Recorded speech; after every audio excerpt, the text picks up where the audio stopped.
Welcome back students, this is doctor Anubha Sharma और आज हम स्टार्ट करने वाले हैं एप्लीकेशन ऑफ बायोलॉजी का part 10। So let's begin. So first topic we will have to discuss is organ and tissue transplantation. ठीक है, so organ and tissue transplantation क्या होता है इसके बारे में हम सबसे पहले समझेंगे। ये टर्म हमने पहले एक दो लेक्चर में लिया है, लेकिन ये कितने टाइप के होते हैं, इसके हर टाइप का क्या अपना इम्पोर्टेंस है, वो सारा कुछ हम अब इस स्लाइड में या इस लेक्चर में देखेंगे। So organ transplantation is a medical procedure in which an organ is removed from one body to another body. ठीक है, तो इसमें क्या हो रहा है कि कोई भी ऑर्गन रिमूव हो रहा है किसी एक बॉडी से और इसे किसी भी रिसिपिएंट की बॉडी में प्लेस किया जा रहा है, और वो बॉडी किसी होगी ऑब्वियसली जिसके अंदर वो ऑर्गन काम नहीं करता होगा, है ना। ये तो हमने कई बार आप न्यूज़पेपर में देखते हो, टीवी में सुनते हो, किडनी ट्रांसप्लांटेशन होता है, हार्ट ट्रांसप्लांटेशन होता है, लिवर ट्रांसप्लांटेशन होता है। तो ये जो ट्रांसप्लांट हो रहा है वो किसी एक हेल्दी इंडिविजुअल से किसी अनहेल्दी, जिसका वो पर्टिकुलर ऑर्गन खराब हो गया है या प्रॉपर फंक्शनिंग उसकी नहीं हो रही है, उसमें ट्रांसफ़र किया जाता है ना। तो इसीलिए इसको टर्म दिया गया है organ transplantation. So it is a medical procedure in which an organ is removed from one body and placed in the body of recipient to replace a damaged or missing organ. ठीक है, the donor and recipient may be at the same location, वो same location पर भी हो सकते हैं या वो दूर दूर भी हो सकते हैं। तो उनका वो जो ऑर्गन है एक अप्रोप्रिएट कंडीशन में ट्रांसपोर्ट किया जाता है। ठीक है, या तो सेम लोकेशन में होंगे और organ may be transported from the donor side to another location. ठीक है, ओके। सो कौन कौन से ऑर्गन अभी तक ट्रांसप्लांट हो चुके हैं उनमें आपको पता है, हार्ट ट्रांसप्लांटेशन होता है, kidney transplantation is there, liver, lung, pancreas, intestine, uterus, ये सारे के सारे ऑर्गन्स हैं जो ट्रांसप्लांट किए जाते हैं। टिश्यू ट्रांसप्लांटेशन की जहाँ तक बात है उसमें bone tissue, tendons, skin, heart valve, nerves, veins, cornea, these are the tissues. अच्छा, टिश्यू ट्रांसप्लांटेशन किस में होगा? वो तो सेम इंडिविजुअल में भी हो ही सकता है और अलग में भी हो सकता है, लेकिन ज़्यादातर अगर लाइक किसी का बर्निंग केस है, कोई जल गया है किसी एक पर्टिकुलर एरिया पर, तो उसी इंडिविजुअल के दूसरे लोकेशन से स्किन ली जाती है, ग्राफ्ट की जाती है और उस पर्टिकुलर एरिया पे लगा दी जाती है, क्योंकि स्किन रीजनरेट कर सकती है। ठीक है, तो इस तरीके से टिश्यू ट्रांसप्लांटेशन होता है। तो वर्ल्ड वाइड सबसे ज़्यादा जो मोस्ट कॉमनली ऑर्गन है जो ट्रांसप्लांट होता है वो है किडनी। ठीक है, followed by liver and then heart. सबसे ज़्यादा होगा किडनी ट्रांसप्लांटेशन होता है रिकॉर्ड के अनुसार, then liver and third heart. So world wide the kidney are the most commonly transplanted organ followed by the liver and the heart. Cornea and musculoskeleton grafts are most commonly transplanted tissue. ये हमें याद रखना है। तो अगर organ का नाम आ रहा है और आपको एक टिश्यू का भी ऑप्शन दिया हुआ है तो आप टिश्यू को टिक नहीं करेंगे, आपको ऑर्गन पूछा गया है। या अगर टिश्यू से रिलेटेड क्वेश्चन आता है उस टाइम हमें क्वेश्चन ढंग से पढ़ना है, तो ऑर्गन को हम टिक नहीं करेंगे। हम उस टाइम ये जो लिस्ट है ये वाली टिश्यू ट्रांसप्लांटेशन वो वाली देखेंगे। तो जो टिश्यू है उसमें सबसे ज़्यादा कॉर्निया ट्रांसप्लांट होता है एंड मस्कुलोस्केलेटन ग्राफ्ट्स होते हैं। So these outnumber organ transplant are more than 10 folds. Okay, ठीक है, चलिए इतनी बात आपको समझ में आ गई। चलिए नेक्स्ट स्लाइड पर चलते हैं। तो इसमें नेक्स्ट स्लाइड में हमें ये दिखाया गया है कि कितने तरीके के ट्रांसप्लांट होते हैं। So there are various type of transplants like autograft, allograft, isograft, xenograft, dominograft and ABO incompatible transplants. एक एक करके सबके बारे में जानेंगे, उसमें उसकी अपनी पर्टिकुलर क्या कंडीशंस हैं, किसे ऑटोग्राफ्ट कहा जाता है, किसे एलोग्राफ्ट कहा जाता है, एंड बाकी टर्म्स को भी किस लिए और किस पर्टिकुलर पर्पज़ के लिए यूज़ किया गया है। चलिए, तो सबसे पहले देखते हैं ऑटोग्राफ्ट्स। तो ये जो ऑटोग्राफ्ट है ये क्या है, क्या लिखा हुआ है यहाँ पर? Organ and or tissue that are transplanted within the same person. एक ही इंसान के अंदर, जैसा कि मैंने आपको बताया, अगर कोई चीज़ ट्रांसप्लांट हो रही है, एक जगह से दूसरी जगह डाली जा रही है, तो उसे ऑटोग्राफ्ट कह रहे हैं। ऑटो यानी सेल्फ। ठीक है, some time this is done with surplus tissue, अगर कहीं सरप्लस टिश्यू है एक्स्ट्रा तो, क्योंकि tissue that can regenerate, or tissue more desperately needed elsewhere, या किसी टिश्यू की दूसरी जगह पर ज़्यादा ज़रूरत है तो वहाँ उसको ट्रांसप्लांट किया जाता है। जैसे कि मैंने आपको अभी बताया था, स्किन ग्राफ्ट्स हो गए, वेन एक्सट्रैक्शंस हो गए, ये सारे के सारे ऑटोग्राफ्ट्स में आते हैं। ठीक है, तो ऑटोग्राफ्ट क्या हुआ? ऑटोग्राफ्ट हुआ जब किसी टिश्यू को या किसी ऑर्गन को सेम पर्सन में एक लोकेशन से दूसरी लोकेशन पर जहाँ ज़्यादा ज़रूरत है वहाँ ट्रांसफ़र किया जाता है। जैसे कि स्किन बताया गया आपको, वेन एक्सट्रैक्शन बताया गया, वहाँ ट्रांसप्लांट किया जाता है, उसे ऑटोग्राफ्ट कहा जाता है। क्लियर हो गया? चलिए अगला देखते हैं टाइप क्या है। अगला टाइप है एलोग्राफ्ट्स। अच्छा, एलोग्राफ्ट क्या होता है पढ़ते हैं। Transplant with the same species, क्या लिखा है यहाँ पे? Transplant with in the same species, यानी एक ही स्पीशीज के अंदर, एक इंडिविजुअल के अंदर नहीं, एक स्पीशीज के अंदर। यानी कि जैसे होमोसेपियंस की बात करें, ह्यूमन की बात करें, तो एक ह्यूमन से दूसरे ह्यूमन में अगर कोई ऑर्गन डाला जा रहा है, ट्रांसप्लांट किया जा रहा है, तो उसको एलोग्राफ्ट कैटेगरी में रखा जाएगा। ठीक है, so allograft can either be from living, किसी जिंदा इंसान से भी ट्रांसफ़र किया जा सकता है, जैसे किडनी ट्रांसप्लांट होती है, या अगर किसी की डेथ हो गई है और उसका ऑर्गन उस टाइम तक काम कर रहा है तो उसके भी अगर ऑर्गन ट्रांसप्लांट किए जा सकते हैं, तो उस दोनों ही तरीके से हो सकता है। जैसे किसी किसी की डेथ होती है और उसका ये कहना होता है कि जब अगर एक्सीडेंटल किसी की मौत हो गई कि भाई मैं जब चला जाऊं तो मेरे जितने भी ऑर्गन ठीक से काम कर रहे हैं वो किसी को दान कर दिए जाएं, तो जो उसके बगैर जी रहा है उसको एक जीवन दान मिल जाता है ना। जैसे नेत्रदान होता है, ऑर्गन, बाकी ऑर्गन्स भी लोग करते हैं। और कई बार ऐसी होती हैं बॉडीज़ जिनके ऊपर कोई क्लेम नहीं करता है, किसी को पता नहीं है, तो उनके भी there are certain rules, I think, मेरे ख्याल से उन्हें ट्रांसफ़र किया जा सकता है। ठीक है, मगर उससे पहले बहुत सारे टेस्ट होते हैं कि कंपैटिबिलिटी है या नहीं, क्योंकि हमारा इम्यून सिस्टम आपको पता है सेल्फ की बॉडी को पहचानता है, बाकी चीज़ों को as a foreign particle, invader मान के रिजेक्ट कर सकता है। तो अगर कंपैटिबिलिटी होगी तो ही ट्रांसप्लांट हो सकता है। ठीक है, so in this type of a transplantation occur between two genetically non-identical individuals or non-identical members of the same species. ठीक है, तो ट्रांसप्लांटेशन किसके अंदर होगा? कोई भी दो इंडिविजुअल जो जेनेटिकली आइडेंटिकल नहीं हैं, ठीक है, और लेकिन वो सेम स्पीशीज के हैं, तो उनके बीच में ट्रांसप्लांटेशन जो होगा उसे एलोग्राफ्ट कहा जाएगा।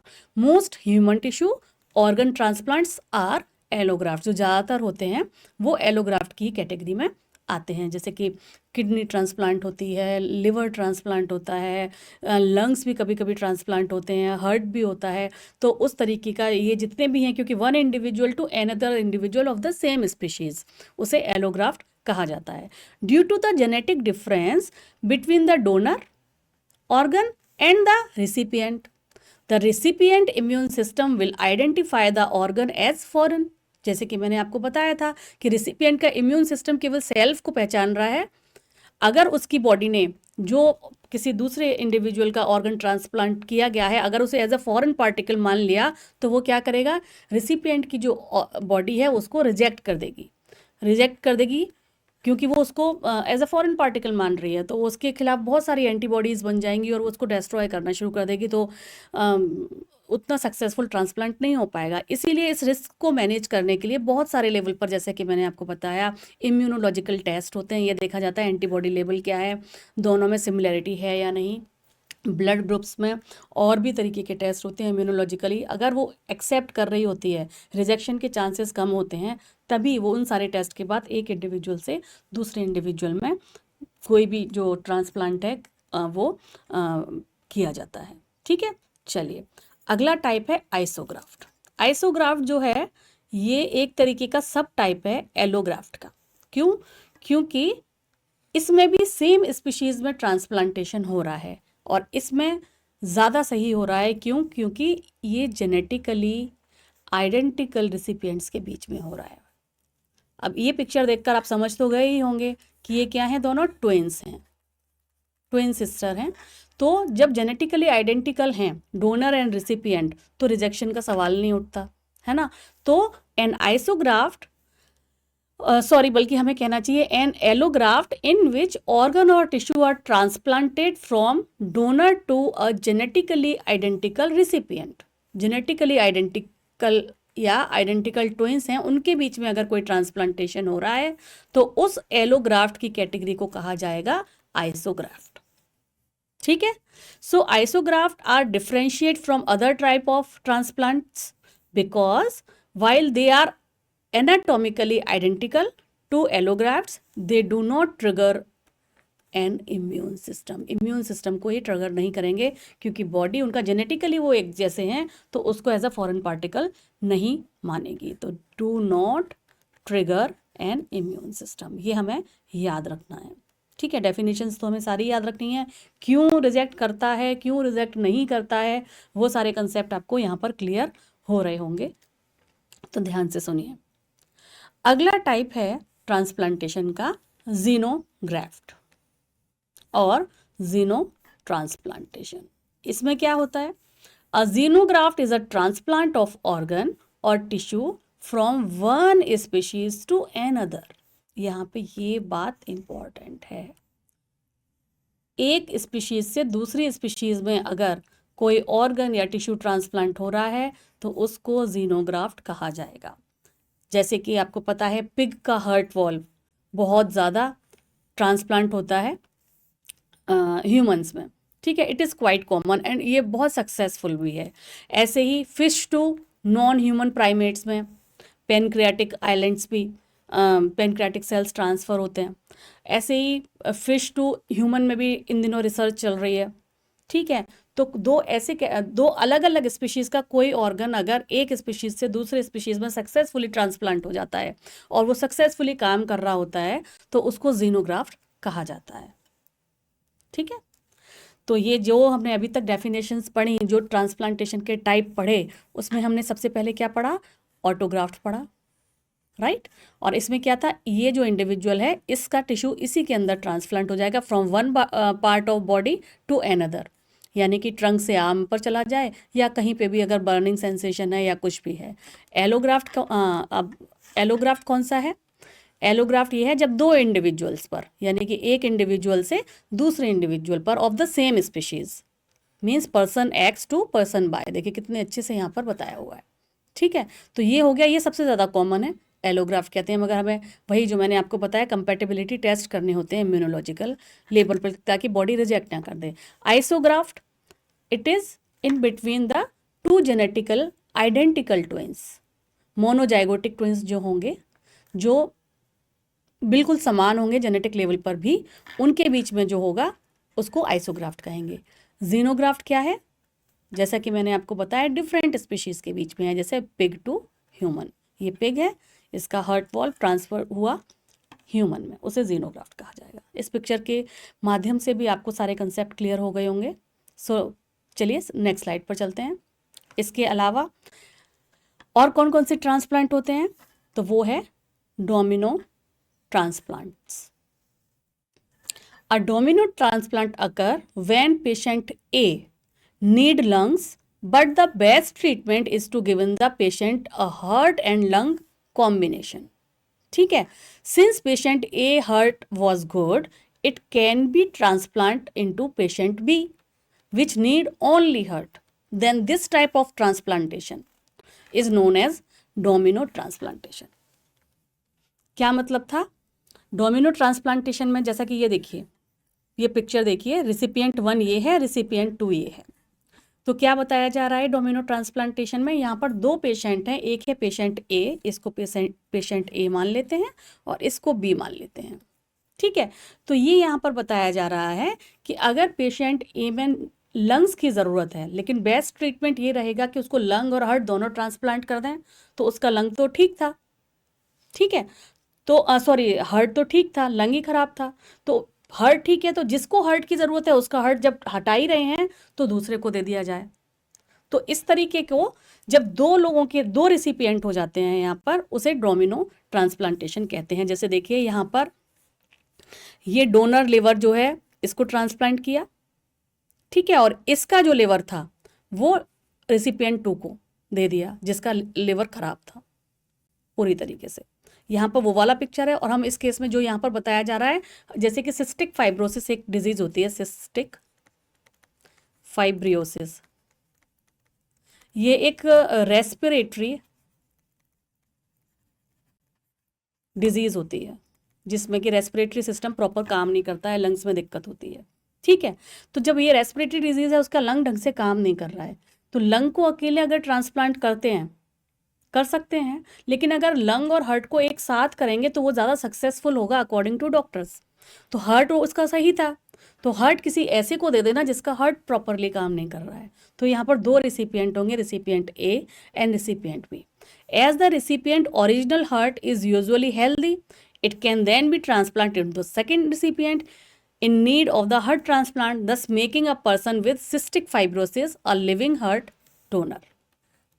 सिस्टिक फाइब्रोसिस जिसको था उसको एक लिविंग हार्ट डोनर भी कहा जा सकता है इस केस में, क्योंकि उसके तो दोनों ऑर्गन ट्रांसप्लांट हो रहे हैं। So a procedure in which an organ is removed from one transplant candidate and immediately transplanted into second patient, ये हो जाएगी डेफिनेशन।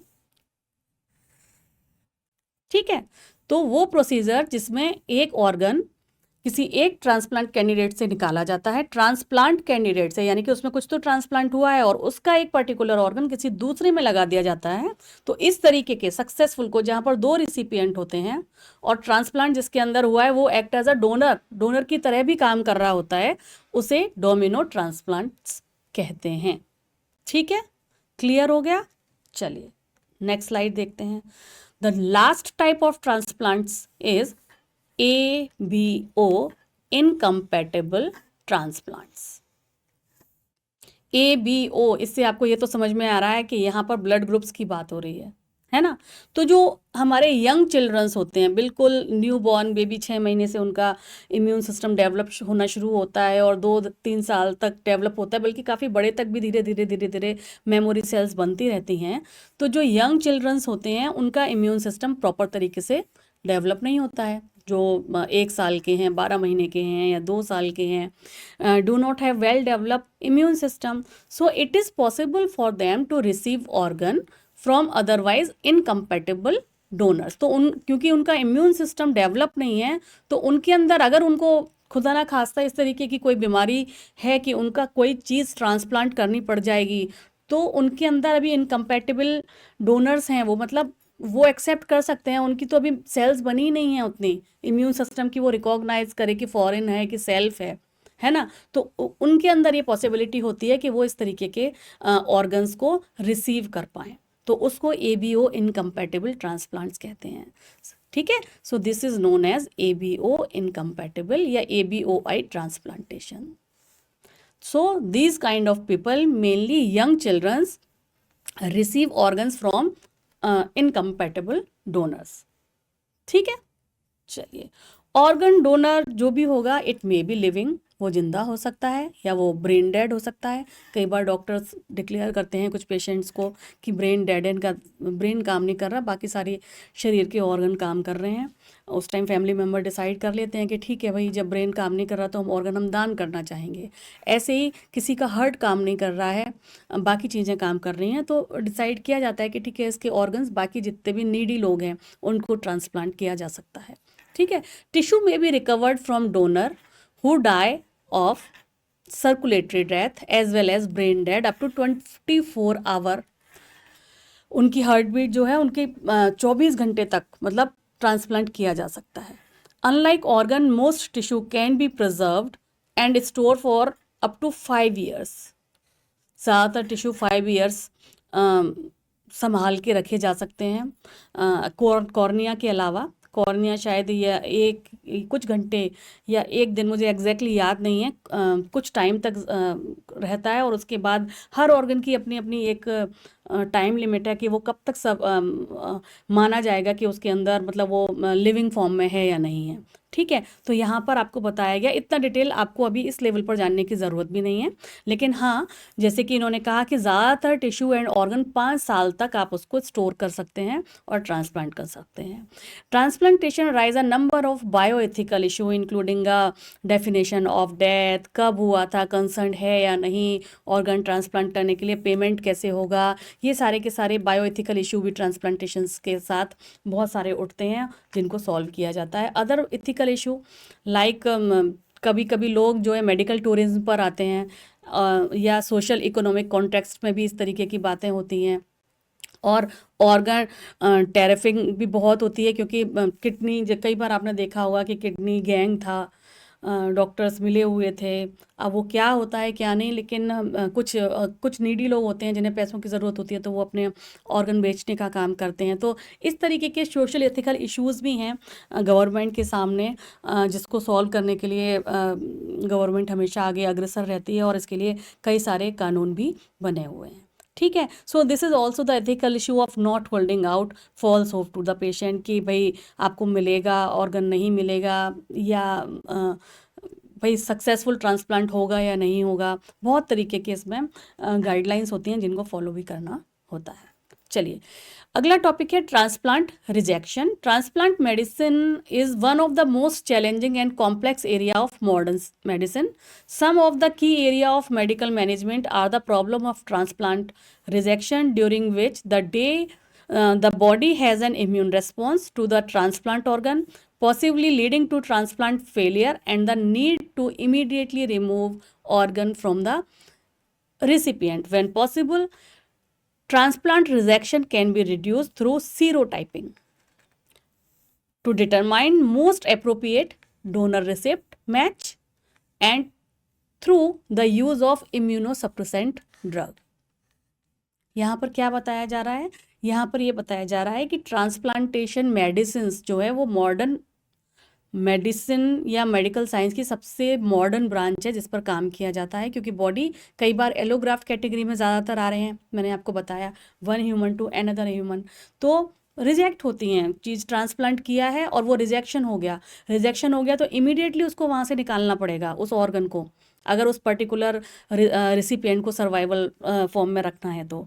और इसके लिए सबसे ज़्यादा ज़रूरी है कि रिजेक्शन ना हो, कि सीरोटाइपिंग कर ली जाए, वही जो मैंने आपको बताया कि इम्यूनोलॉजिकल जितने भी टेस्ट हैं वो कर लिए जाएँ, ये देखा जाए कि जो रिसिपिएंट है और डोनर है उनके अंदर उनके इम्यूनोलॉजिकल लेवल पर मैचिंग हो रही है या नहीं, और उसके अलावा इम्यूनोसप्रेसेंट ड्रग्स, ताकि जो इम्यूनो रिएक्शन होता है हिस्टामिन से, रेटोनिन, इन सब से या एंटीबॉडीज़ से लेके उनको थोड़ा सा शांत किया जाए थ्रू इम्यूनोसप्रेसेंट ड्रग, ताकि वो चीज़ें चलती रहें, ट्रांसप्लांट जो ऑर्गन किया है वो उतना रिजेक्शन वाले लेवल पर ना जाए।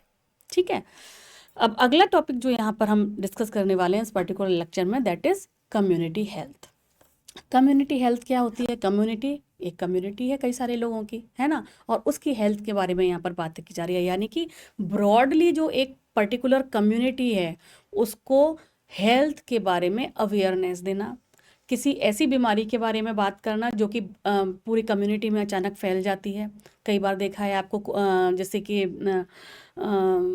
डेंगू फैलता है, चिकनगुनिया फैलता है, तो उसके बारे में अवेयरनेस देना। वैक्सीन्स हैं तरह तरह की, वो लगाना, जैसे पोलियो वैक्सीन घर घर लगती है।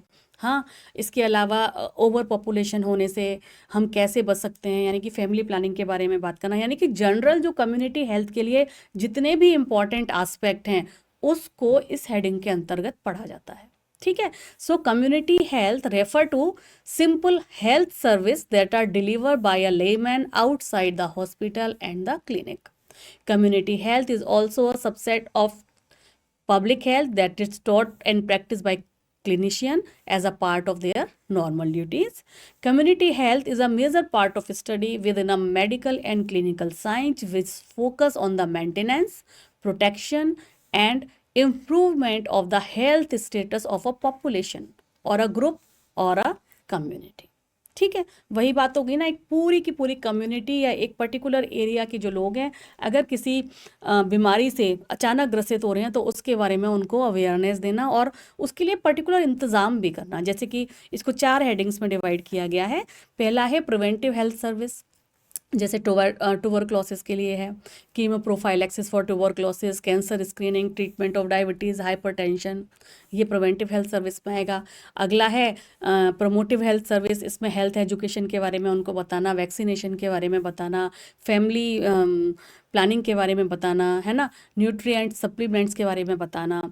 ठीक है, अगला है क्यूरेटिव हेल्थ सर्विसेज, इसमें जैसे कि ब्रॉड स्पेक्ट, जैसे मलेरिया का ट्रीटमेंट हो गया, निमोनिया का ट्रीटमेंट हो गया, वो क्यूरेटिव हेल्थ सर्विसेज में आ जाएगा। रिहैबिलिटेशन में क्या आ जाएगा, जैसे कि प्रोस्थेटिक्स, किसी का अचानक एक्सीडेंटल कोई शरीर का ऑर्गन चला जाता है, पैर हाथ, तो प्रोस्थेटिक्स उनको बांटना, सोशल वर्क, काउंसलिंग करना, किसी को मेंटल हेल्थ इशू है तो उसके बारे में उनसे बात करना। तो इस तरीके से इनको इन डिफरेंट पैरामीटर्स हैं, उन पैरामीटर्स के थ्रू एक पूरी कम्युनिटी का ध्यान रखना तरह तरह की बीमारियों से। तो वो कैसे होगा, बीमारियों के बारे में ब्रॉड स्पेक्ट्रमली उनको बताना क्या क्या सावधानियां बरतनी हैं। जैसे कि जब बारिश का मौसम आएगा तो बहुत ऐड आते हैं टीवी पर भी, आपको पता है कि भाई चिकनगुनिया डेंगू से आपको कैसे बचना है ना, और छिड़काव वगैरह करवाना, ये सब तो खैर म्यूनिसिपैलिटी का काम होता है, लेकिन हेल्थ लेवल पर भी वैक्सीनेशंस के बारे में बताना, जनरल फैमिली प्लानिंग के बारे में बताना, ऐसे ही अगर किसी को मेंटल हेल्थ इशू है तो उसके बारे में बताना, वो इन कम्युनिटी हेल्थ में ये सारे के सारी चीज़ें कवर की जाती हैं।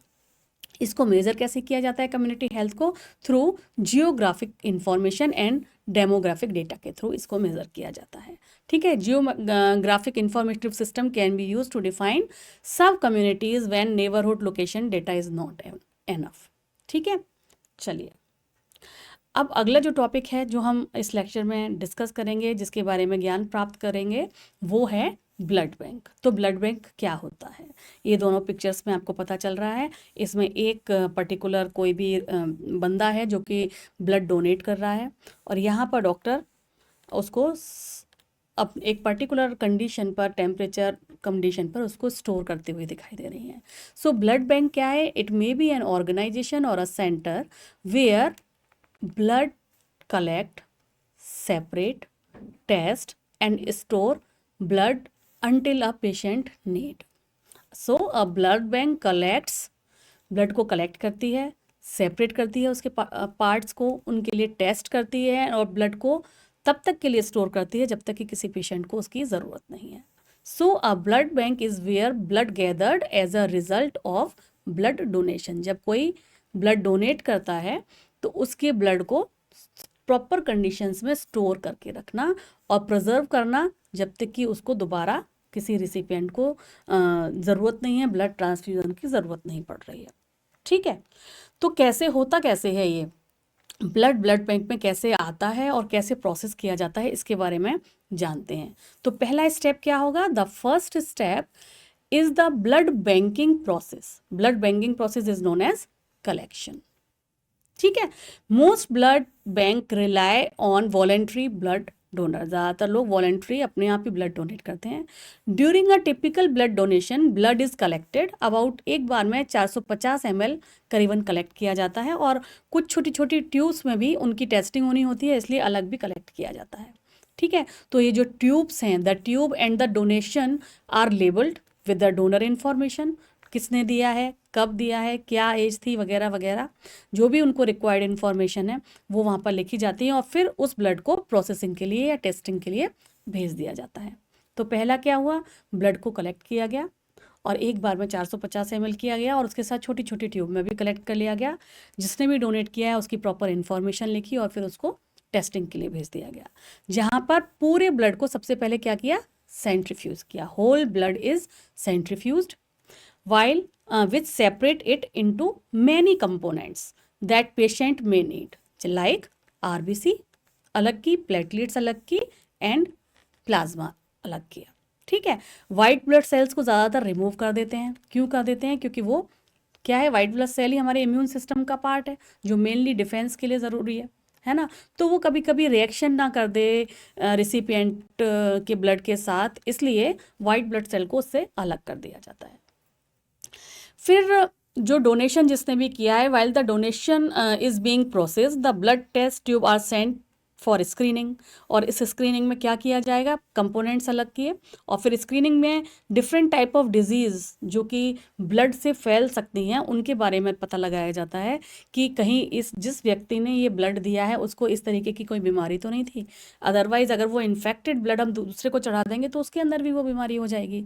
इसलिए टेस्टिंग की जाती है for particular disease like hepatitis B, hepatitis C, AIDS, HIV।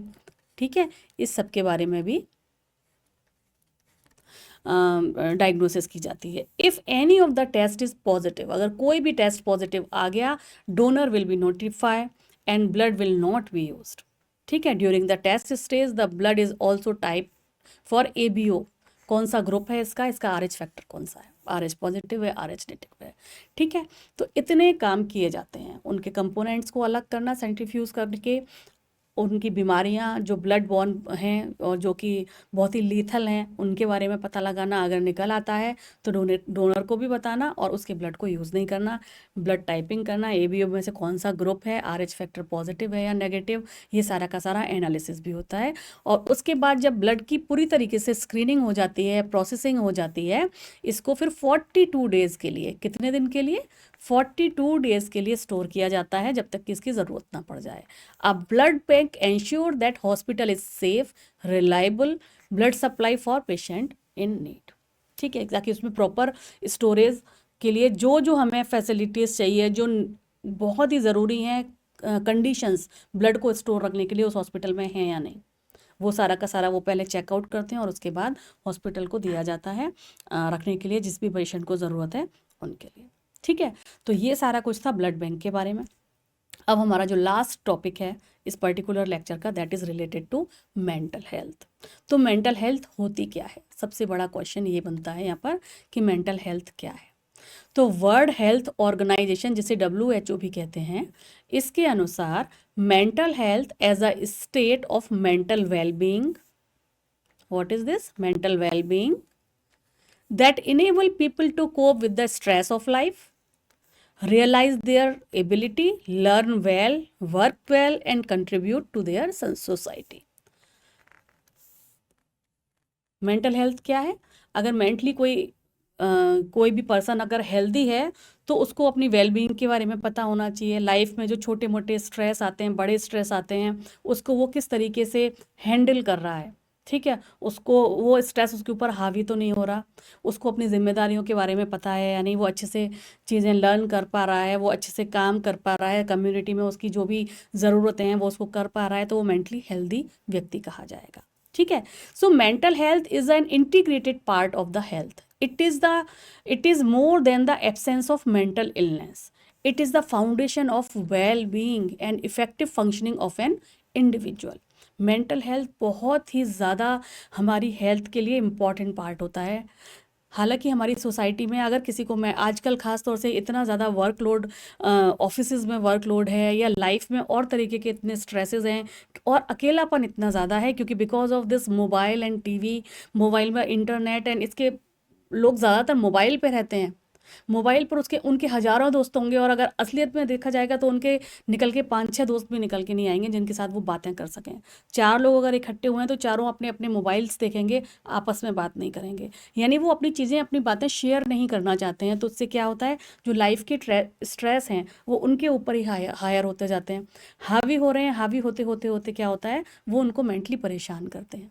तो इसलिए सबसे ज़्यादा इम्पोर्टेंट क्या है कि मेंटल हेल्थ को रखने के लिए आदमी को अपनी परेशानियां शेयर करनी चाहिए। कोई तो ऐसा है, हमारे पेरेंट्स ऐसे हो सकते हैं, हमारे बड़े भाई बहन ऐसे हो सकते हैं, हमारे दोस्त ऐसे हो सकते हैं जिनसे हम अपनी बातें शेयर करें।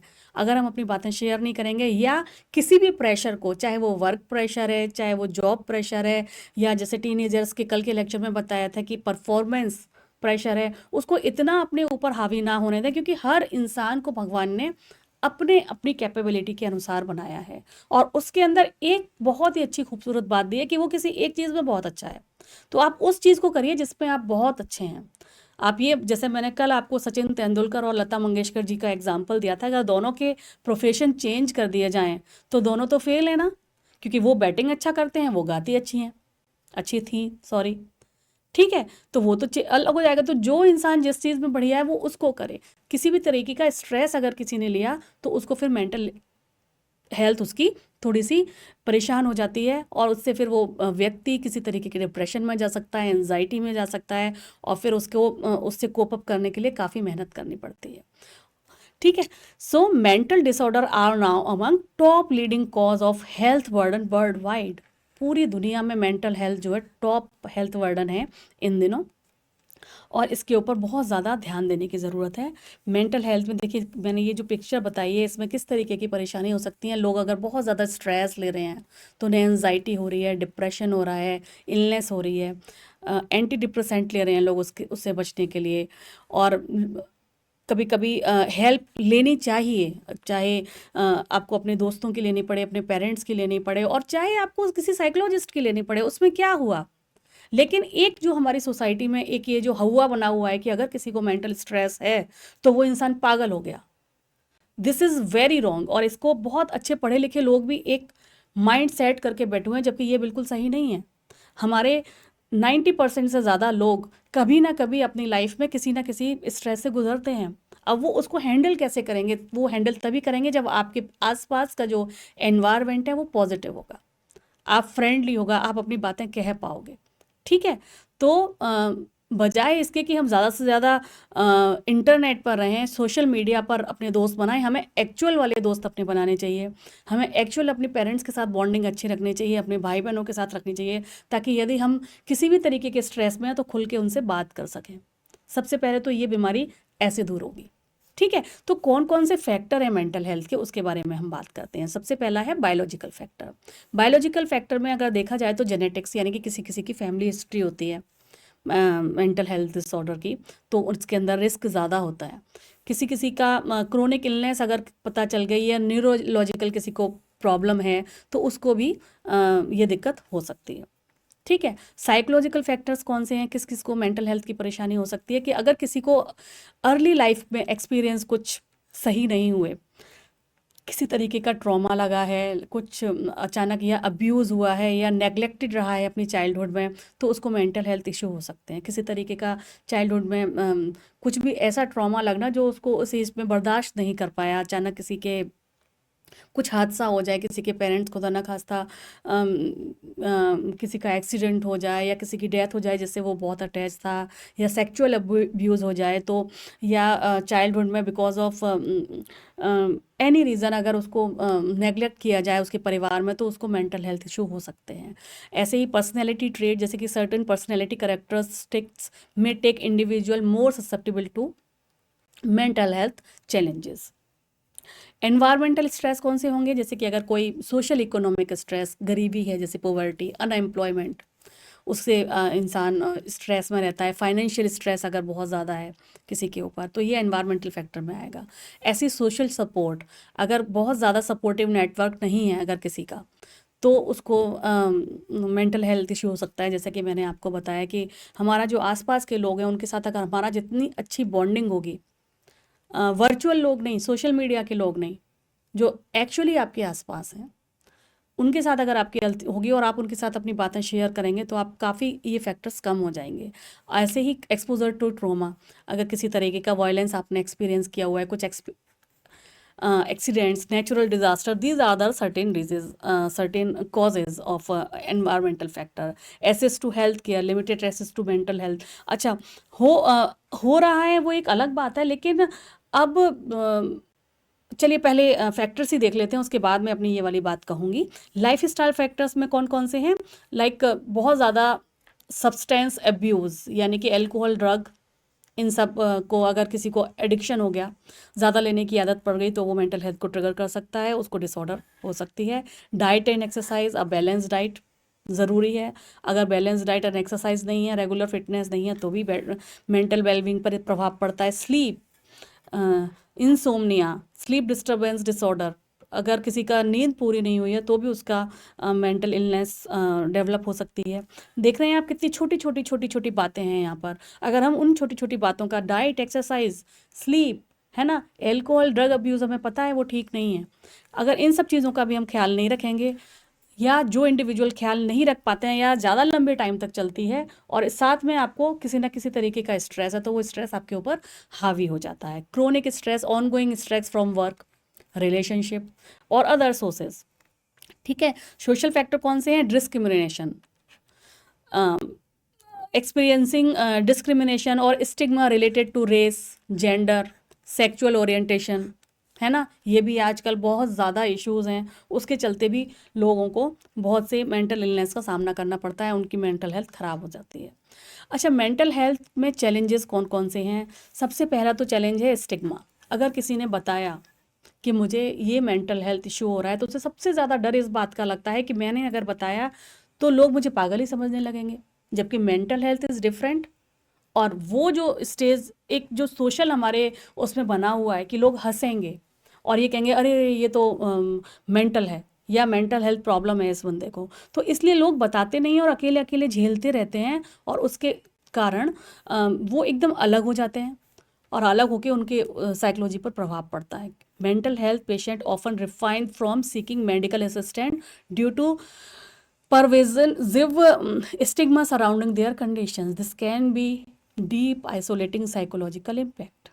ऐसे ही जो लोग जिनको मेंटल इलनेस है या मेंटल हेल्थ इशू हैं, अगर वो अपने ट्रीटमेंट को डिसकंटिन्यू कर देते हैं विदाउट काउंसलिंग द साइकोलॉजिस्ट और साइकेट्रिस्ट या डॉक्टर जिसके साथ भी उनका डॉक्टर से बात हुई है, तो अचानक से फिर क्या होता है, सिम्टम्स डबल होके आपके सामने आते हैं। तो हमेशा ट्रीटमेंट को डिसकंटिन्यू नहीं करना चाहिए without doctor's advice. Some time treatment में include counselling can take over a year. Also these sessions are prohibitedly costly, forced patient to withdrawal. कभी कभी कॉस्टली भी होते हैं तो पेशेंट्स छोड़ देते हैं, या फिर अपने आप ही कि नहीं मैं अभी तो ठीक लग रही हूँ या मैं अभी तो ठीक लग रहा हूँ, अब मैं टैबलेट्स नहीं खाता, क्यों डॉक्टर की दोबारा फीस देनी। इस तरीके के लोगों के विचार आ जाते हैं। तो ट्रीटमेंट को डिसकंटिन्यू करने से पहले डॉक्टर्स को ज़रूर कंसल्ट करना चाहिए in this particular case. इनएडिक्वेट source, जैसे कि ये हमारी सोसाइटी में प्रॉब्लम हो जाती है कि कभी कभी जैसे कि अगर हम गवर्नमेंट लेवल पर बात करें या इंडियन लेवल पर बात करें कि उतने ज़्यादा ट्रेंड डॉक्टर अवेलेबल नहीं है, रिसोर्सेज उतने नहीं हैं कि लोगों को वो पहुंचा पाएँ। जैसे कि प्राइमरी हेल्थ केयर पर उतने इस पर्टिकुलर इशू से रिलेटेड डॉक्टर्स नहीं बैठे होंगे, तो इनएडिक मतलब बेड उतने अवेलेबल नहीं होते हैं या प्रॉपर अवेयरनेस जितनी फैलानी चाहिए। हालांकि आजकल तो काफ़ी अवेयरनेस फैलाई जा रही है मेंटल हेल्थ के बारे में, लेकिन ट्रेंड डॉक्टर होना, उनका हर उपलब्धता होना, इस चीज़ में थोड़ी सी कमी दिखाई देती है। तो मेंटल हेल्थ की वेलबींग के लिए क्या किया जाए? उसके लिए सबसे पहले एक रूटीन डेवलप करना चाहिए और उस पर स्टिक रहना चाहिए। This will help people to get into healthy routine and make life more manageable. अगर आप किसी एक रूटीन पर आएंगे, सुबह इतने बजे उठना है, फिर एक्सरसाइज करनी है, फिर नहाना धोना है, फिर पूजा करनी है, फिर अपने काम पर निकल जाना है या पढ़ाई करनी है, तो हम उस चीज़ से काफ़ी तरीके से ऊपर निकल सकते हैं। Practice yourself by doing some ऐसी चीज़ें जो आपको अच्छी लगती हैं करने के लिए। ठीक है, कौन कौन सी चीज़ें होती हैं मेंटल वेलबींग के लिए? जैसे जो भी कुछ आपको आपकी जो रूटीन लाइफ है उससे हटकर अगर किसी को कुछ करना अच्छा लग रहा है, किसी को ड्राइंग करना अच्छा लग रहा है, किसी को राइटिंग, किसी को म्यूज़िक सुनना अच्छा लगता है, कोई वॉक पर निकलना चाहता है, तो सेल्फ केयर करने की यहाँ पर बात की गई है कि सेल्फ केयर आप करें। कौन करे? जिसको मेंटल वेल बीइंग या मेंटल इलनेस की थोड़ी सी भी शिकायत हो रही है, वो सेल्फ केयर में वो उसके दिमाग को शांति मिलेगी। Self care can also taking time of work, कभी कभी छुट्टी कर लें आप काम के लिए, है ना। ऐसे ही गेटिंग एनफ स्लीप, पूरी अच्छे से नींद ली जाए, अच्छे से खाया जाए। हर वक्त हबड़ तबड़ ये जो होता है कि सुबह फटाफट फटाफट उठना है कि ऑफिस में जाना है, या सुबह फटाफट फटाफट उठना है, स्कूल जाना है, उसके बाद कोचिंग जानी है, उसके बाद म्यूज़िक क्लास जानी है, फिर आके सोना है। ये जो एक सिस्टम है लाइफ का, बहुत फास्ट, उससे कभी कभी ब्रेक लेना ज़रूरी होता है अपनी शांति के लिए, अपने शरीर की शांति के लिए। शरीर का फिजिकल शांति भी मिलेगी उसको, शरीर भी तो टायर्ड हो जाता है एक रूटीन में बार बार हम जब रफ्तार से दौड़ रहे होते हैं, और ऐसे ही दिमाग को भी शांति मिलती है। और जब ज़्यादा अगर दिक्कतें हों तो हमें साइकेट्रिस्ट, साइकोलॉजिस्ट, इन सब से या जो भी लाइसेंस्ड प्रोफेशनल्स हैं उनसे काउंसिल करने में, उनसे बात करने में कोई भी झिझक नहीं होनी चाहिए। ठीक है, तो इसके लिए आप अपने फैमिली फिजिशियन से बात कर सकते हैं और जो भी थेरेपी वो बता रहे हैं या मेडिटेशन बता रहे हैं या काउंसलिंग कर रहे हैं उसको फॉलो करना चाहिए, ठीक है। So this is all about the this particular topic, जिसमें हमने कई सारे टॉपिक कवर किए हैं और आई होप आपको सारे टॉपिक क्लियर हो गए होंगे, transplantation, blood bank, mental illness, इन सभी के बारे में। If you still have any query you can write it down in the comment box, we will discuss it later on. Thank you so much.